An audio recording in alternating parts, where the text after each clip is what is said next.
Okay, we're getting ready to take another 50-mile trip to Cortland. We're going to show you what happens when you loan a car out for a movie shoot and the unexpected happens and you're 50 miles from home and you don't have the tools you need to fix the vehicle. So you come back and you make more tools, and hopefully our third trip will get this vehicle fixed. I'll give you a hint of what happened.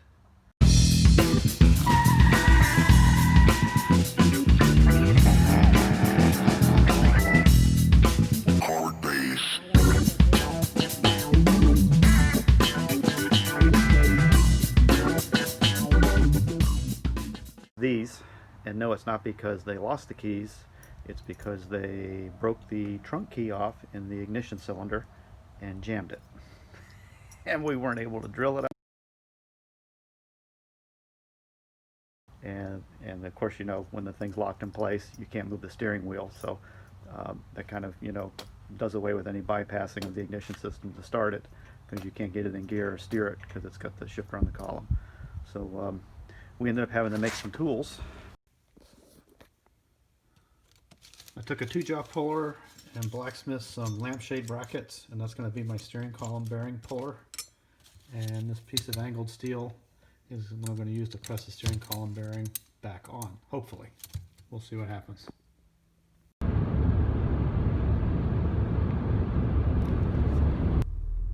And we've landed. The car's parked out back in a little shed. This is where they're shooting the movie. I'm not going to say what movie it is.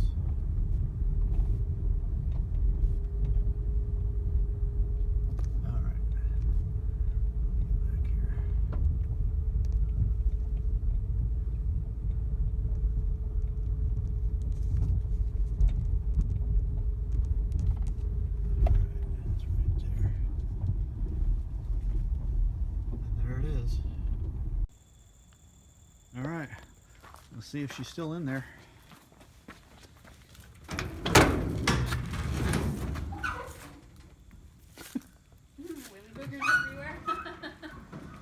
Okay, she's still there. We got a mess to deal with. We're gonna have to get in here and this is what we got done so far. We're gonna have to come in and get the rest of this thing apart so we can change out this ignition cylinder lock that got a key broke off in it. Use my hand to steady this because this metal is kind of moving around. I'm kind of using the nut to keep this puller from sliding off the shaft and also protecting the threads. And it is moving, and I'm just going to come in and just turn this a little bit at a time. And there she goes.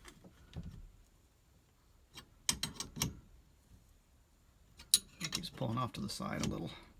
It's moving on me. That's all right. Just trying to keep her centered, but it's really fighting me. There we go.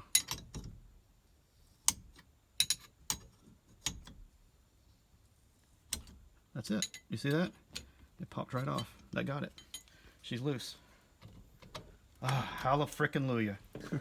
Oh my God. This is end up being a 300-mile round trip to get this thing fixed. All right, so I'm going to undo these screws here. And I put the nut on there to protect the threads and keep that puller from slipping off. That's always a smart thing to do, is to keep a nut on there. It's got to come out and over. Okay, it let me. I heard something snap. God, I hope it didn't break the... No, okay, we're good. And let it hang. I took this locking plate down, which holds up all the locking stuff. And I can move that plate out enough of the way. I don't have to take all the star wheel crap off. And I can get in right behind here and push that little release pin to get the ignition cylinder out. But because this has got a key stuck in it, there's a little tang that comes down, and that's what actuates the buzzer. Here with the screwdriver, and we're going to loosen that sucker up so we don't break it. There's almost no force holding the other ones on. Okay. And I don't want to drop this screw down the column. And guess what we forgot to bring again? Magnet. The dang magnet. Yep. So, check this out now. Yep, okay, that's loose. Now if we go down in there, we can see where I got the buzzer switch loose. And there's that little buzzer tang that comes down for the ignition lock right there. And it's not hanging down too bad, actually. It's going back up. We're going to just depress this little pin right here, and I think we're going to get this thing out. Okay. Here she comes. Right there where my finger is, and that's not going to let that come out. See that? That's the only thing that's keeping us from getting this back out and getting this back on the road. So I did bring a mini grinder, which I'm going to be real careful about getting up in here in this column. And I either need to grind this down. I was hoping maybe I could just snap it off or do something to get to it. But tell you what, it is just really...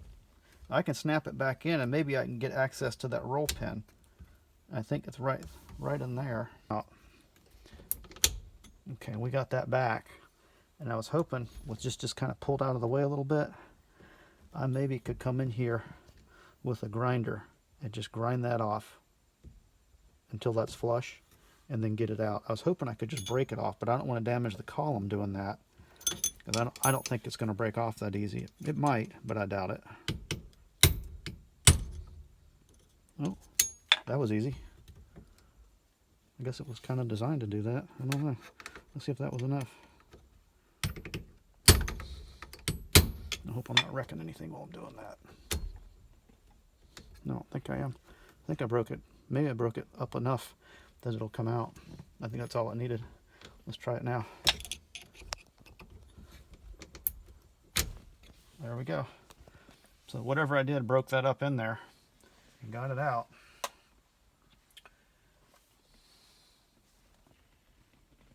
All right, Advance Auto bailed us out. I cannot believe they had a lock cylinder that they said fits a 73 Duster in stock, and they were the only one within like a 50-mile radius that had it. They were up in Decatur, maybe 25 miles from here.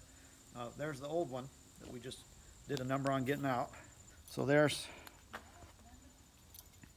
the new one and the old one, and you can see how this pin is sticking out. That little pin is what activates the buzzer switch. That's all that does. And see, when you remove the key, it retracts. The problem is, if you break a key off in there, this is going to keep you from pulling this out of the column until you smack it or break it in. I thought I broke the arm off on it. I must have broke something else in that holds it. But anyway, we got it out, and they look exactly identical. They look exactly the same. Pretty amazing. Cannot believe, and I think it was like all of like $20 or something. I cannot believe how easy it was to get it. Now you can see that the Chrysler unit actually had a code on their cylinder. And this car was built in July of 1973.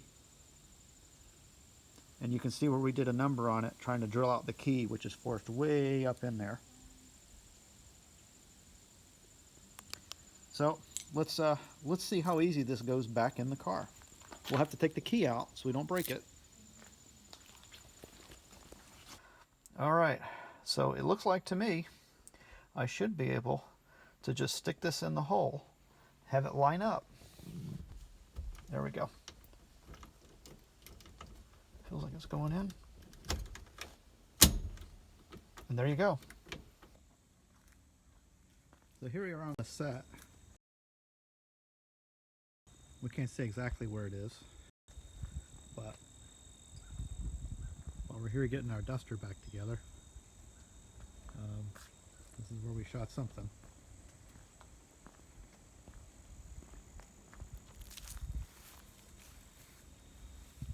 Kind of just panning around a little bit. That's the house. It's a big house.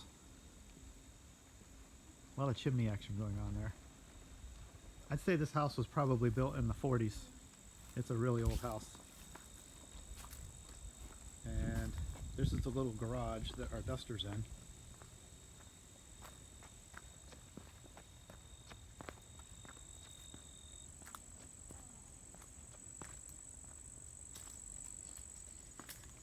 There we go. The bug just flew in my mouth, a little gross. And there's the duster sitting here. It actually is a Florida registered car, but we brought it up to Alabama. So Here we are. We got the, just showing we got the ignition cylinder, the new one's in. Kind of scan over a little bit. There's the new keys on the dash. So we'll get this thing back together. We'll have this car out of here shortly. And this is just a shot inside this shed. There's a little place around the corner too. It's kind of weird. A little room in there. And, here's a view looking out of the barn. You see our car. We had to move our car up from underneath this tree. It has these gigantic acorns falling off this tree, and I think one of them dented the hood. This is a massive tree. That tree must be, what, 80 feet tall? Look how big around the trunk is. I think that trunk is about as wide as 10 people. Okay, I guess this is the den. And then walking through here, what do we got in here? It's like a kitchen.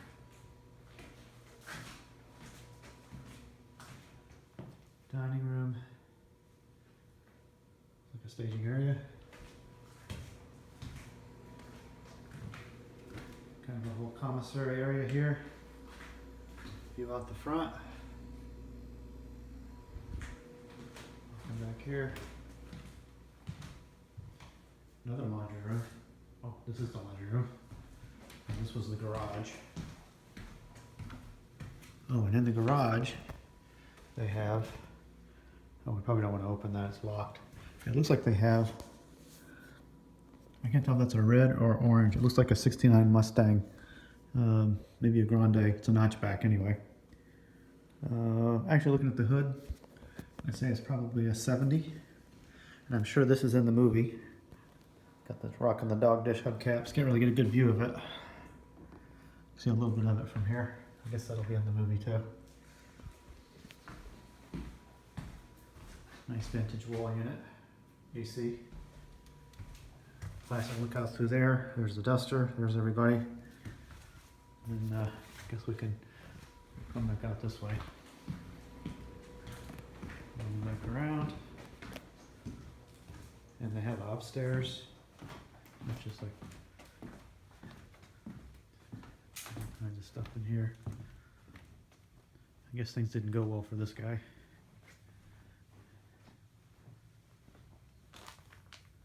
Yeah, didn't turn out too good for him. Okay. Upstairs. God only knows what's upstairs. This house feels haunted. I guess this is just where like people change and stuff. There's another view out the back window. You can see the duster hiding in the garage there. Some other stuff. I don't think there was a whole lot of filming going on up here. This is just where, actually looks like some of the crew hung out here. Hopefully that's not a real dog. Okay. Toilet. That's extra creepy. Alright. Mantle. Painting stuff. That looks like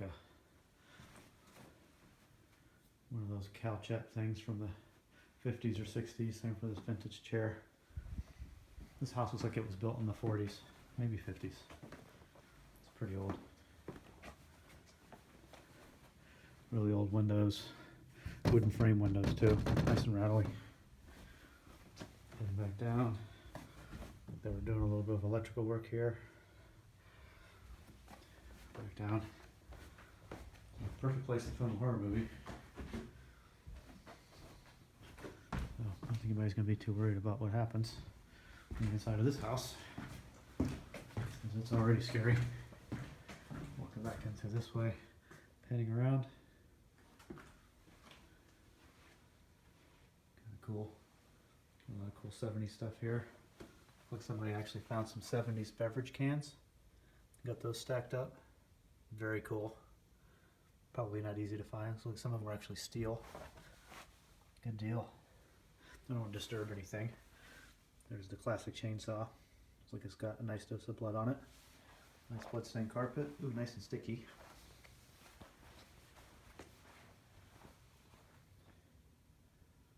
Somebody's got a blunt out there. All right. Cool. All right. So long, set. Okay, took advantage and I put a little grease on this little steering column ball bearing, packed it in there and moved it around. So that's greased up good. Got our ignition, everything on here is working. Got the little switch back in there so it's doing its thing. All that's working. Lock pen moves up and down. The battery's disconnected, that's why it's not starting, but I know it'll start. So the only thing I have to do is fold this thing back over, and I think I'm good to go.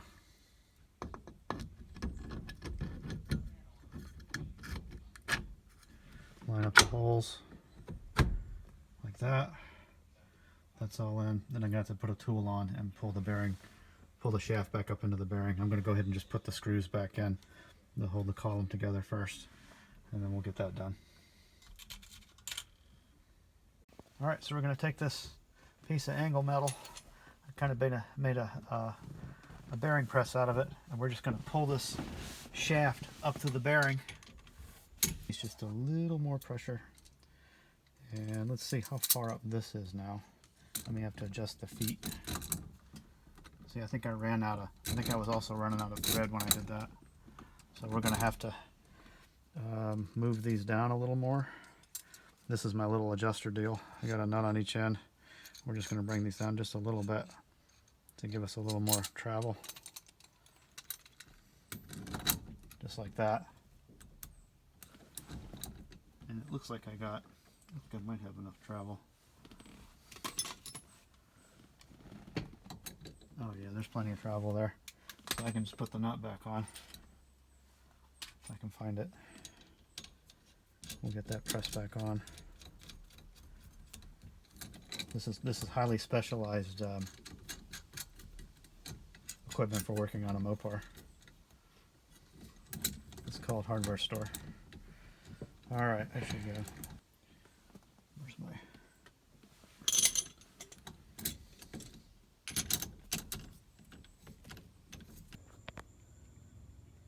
Ready to put the wheel on.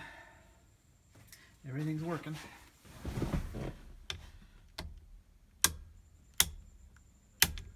All this is still working. Yep, good deal. All right, on with the wheel, and we'll get this thing home. There we go. She's on. We'll just let the horn button mount dangle. Put my and if I'm lucky, I don't have any screws left over. These 3 little screws in the tray are going to hold this horn button hub on. I just have to find what I did with my. There it is. Put this sucker back on, and we can drive this car home. Hallelujah! What an ordeal this was.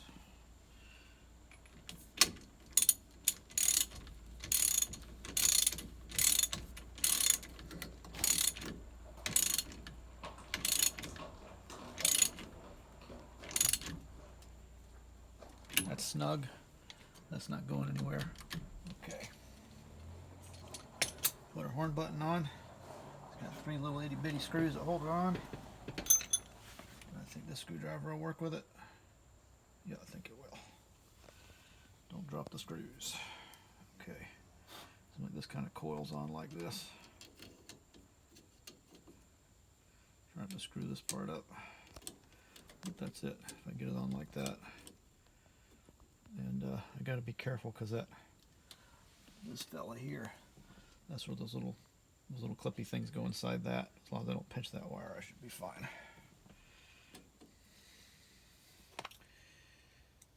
We'll get this bad boy home. Wonder how many times I'll drop the screws getting these in. Okay, batting 1,000 so far. Just gotta find the hole. There's one.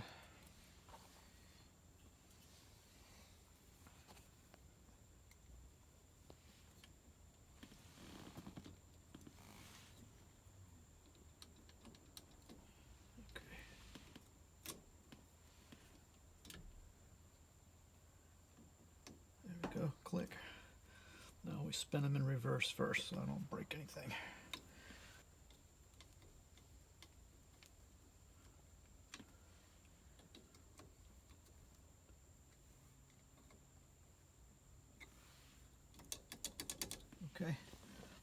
horn button. Mounting clips. Just make sure that wire's out of the way so we don't pinch it.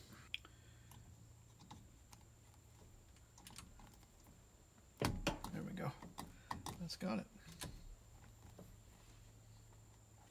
Oh, don't get it lined up. Rotate it. There we go. Now she's happy. All right, back together. Now it's just clean up, attach the battery, and off we go.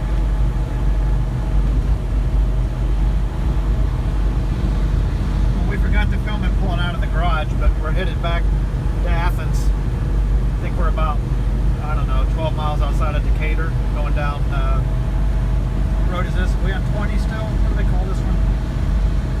No, eventually it goes into 31. It's just the backside of nowhere. Everything's working good. Steering wheel's back on. No problems.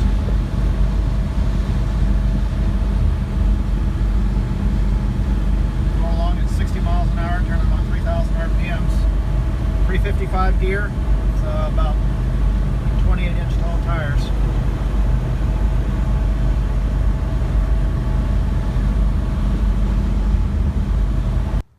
Proof we made it back.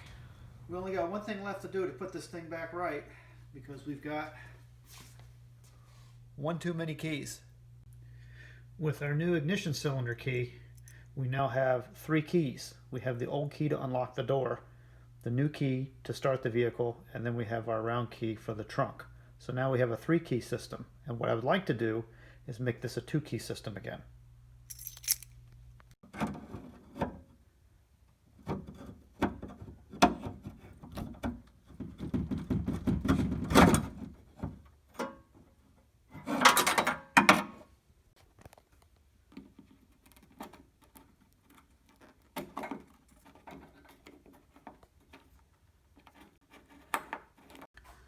Okay, what the idea is I'm going to take the new key and stick it in, and I'm just going to start adding tumblers until I get a combination that works. And if I get 2 or 3 tumblers to work out of the original 5, it's good enough for now. And I'll probably just go back later and file the original tumblers down to match. But I'll probably wait a little while and see if that new ignition cylinder survives its break-in period. So just going in here, I'm going to going off of memory what I did yesterday on the passenger side. I'm just going to take one of these tumblers, stick it in the center hole, and see if it jams it up. It doesn't look like it does. So then I can take one of these, it's got a shoulder on it, put it in.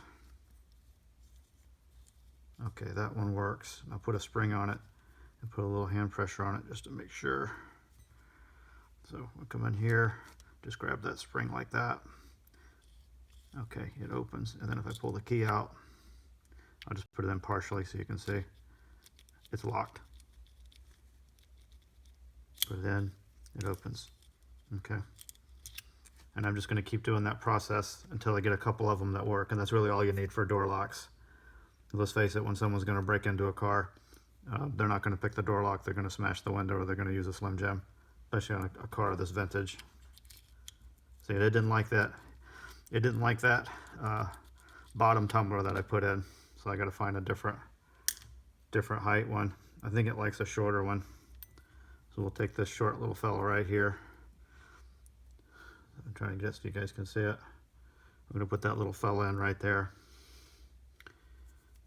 pointy side down.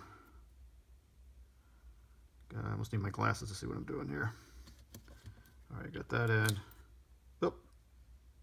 I just shot out one of my... Did I just shoot it back out? I think I did. Nope. Okay, we're good. I think I just shot a spring out.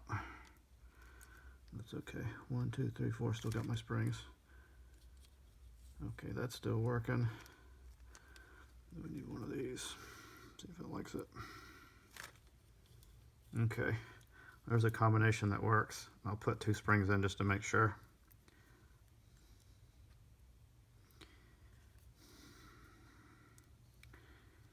There we go.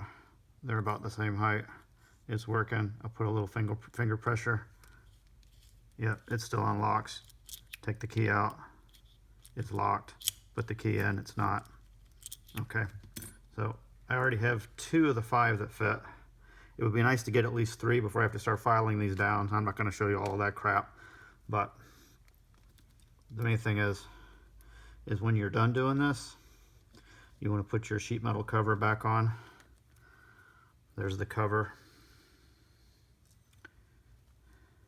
I'll try to put it back on the same way it came off. Just like that. You just want it unclipped on good enough so that it can't fall off again. I kind of bent this one out a little bit. We'll just push the tabs in a little so it's snug. All right. Okay, that works. And I'll probably go in and try to at least get one more tumbler in there that fits. So I got at least 3 that are working for now. And cost to do this, 0.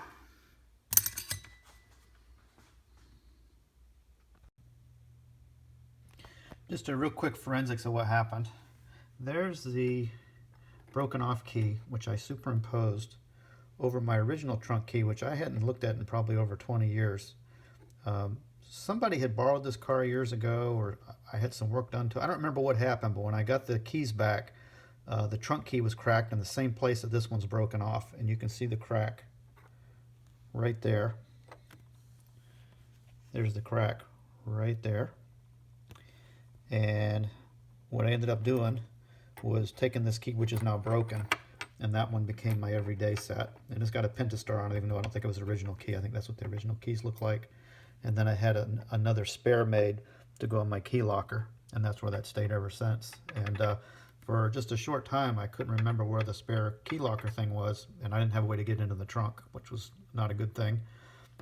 Since then, I also located a place that sells original key blanks, because everywhere I went didn't have the blanks. So you can't go to Lowe's or Home Depot or Walmart or any of those places anymore because they don't have the blanks to fit the car because it's so old. So there's the blank, or the new key that came with the ignition cylinder, the new one. There's an actual Pentastar one I had made to fit, so you can see they're keyed the same. Of course, both of these now are not usable for the car. That was my daily driver key for like 35 years. So what I think happened is the same thing. I think somebody jammed this key into the ignition cylinder and cracked it years ago, and that's why I looked at that and said, oh, that's going to break it off into the trunk, and put this one in service. And I'll be danged if this one didn't break in the exact same spot. So that's kind of full circle there. Hey, feel free to leave something in the comments section if you want to see me do a forensics on this. I can pull this cap off on this and take it apart. If I'd have had the time, which I didn't, and it's so hard to get the column back apart, I really don't want to fool with it, I would have taken the new one apart and pulled the wafers out and realigned them so I could use all of my original keys and avoid having to take all the doors apart and stuff. But once that new one was in the column, I looked at it and said, well, I'm going to take the path of least resistance and just go in, and the door locks are way easier to rekey because they're meant to be rekeyed or recoded. These are kind of a one-shot deal. I could get that apart probably and actually peen it back together, or maybe I could use a couple of very small machine screws to reattach that plate. But anyway, what's done is done. But yeah, love to hear your comments on that. If you want to see me tear that thing apart and we'll find out what makes it tick, I'll do it. All right, we got the key lock back in, and I already secured the retainer on the inside. So there's our new ignition key, and I rekeyed the lock so they can use the new ignition key. You can see the thing go up and down. Works perfectly. So I didn't have to buy a new key set or anything like that. I just took and rekeyed the existing lock cylinder. Problem solved. All right, we're going to reach in and snap our passenger side door panel back on.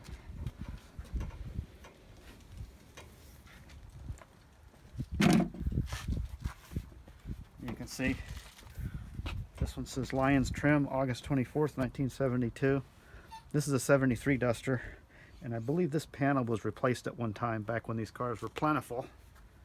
I don't remember why, but we're just going to take and put our door panel back on. I did a little custom install here. I've got a piece of Velcro right there where the door panel was vibrating. We're just going to Velcro it right there. We're going to use the factory clips to reinstall it.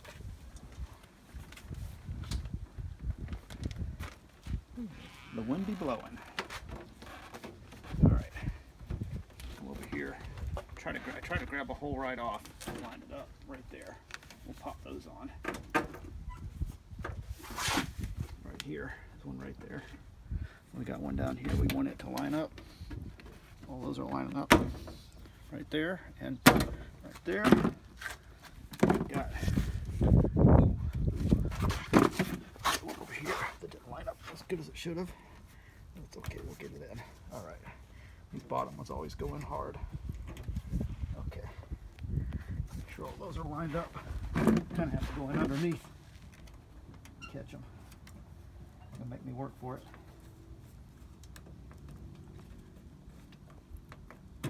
There we go.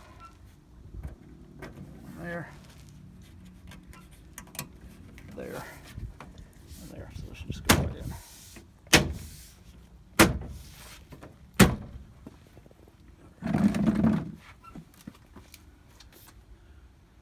Got one left here. Here, those are lined up. Okay. Now it's just a matter of putting the trim back on. Put our armrest base on. I use a big Phillips head for the armrest screws. I try to get those started first if I can. That'll go right in, just like it was. Go in reverse first. There we go. I don't want to strip these suckers out. I've always been careful putting these back on because they're screwing into sheet metal. So I always back them up. I try to listen to them pop. There we go. Now I know the holes are lined up. I'm not trying to cut any new threads. Put these on good and snug. And hopefully it'll be a long, long time before I have to open this door up again.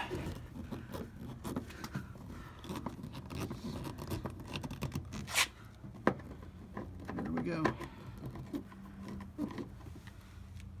There we go. Okay, that's back on. Just put our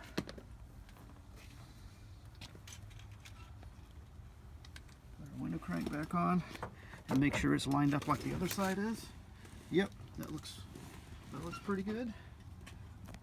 Let me get into my custom nuts and bolts tray.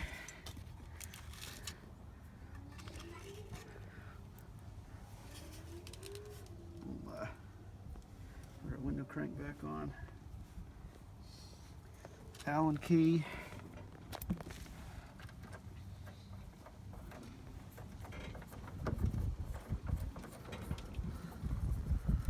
Okay, that's on. We got this beauty, which I'm trying to put on upside down for some reason. Any better than that? Okay. There we go.